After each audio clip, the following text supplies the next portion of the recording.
হরি হরি, রাধে রাধে। জয় গোপাল সোনা, জয় তিরুপতি দেব, জয় ঠাকুর, জয় মা, জয় স্বামীজি, জয় শিব শম্ভু, জয় মা সরস্বতী, জয় গুরুদেব। ভোগ দর্শন করুন বন্ধুরা, ভোগ দর্শনে দুর্ভোগ কাটে। ঘি ভাত নিবেদন করা হয়েছে, এতে কাজু, কিশমিশ, বাদাম, আলু, গাজর, লবঙ্গ ইত্যাদি আছে।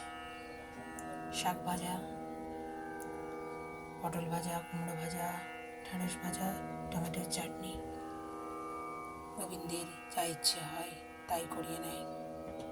আমি কিছুই জানি না, তবুও গোবিন্দ আমাকে দিয়ে করিয়ে নেয়। এটাই ভীষণ ভালো লাগে, খুব তৃপ্তি পায় মনে। মনে হয় আর কি চাই, গোবিন্দ সন্তুষ্ট, এর থেকে বড় প্রাপ্তি আর কি আছে বলুন তো। হরি হরি, রাধে রাধে। ভালো থাকবেন বন্ধুরা, আনন্দে থাকবেন, সুস্থ থাকবেন এবং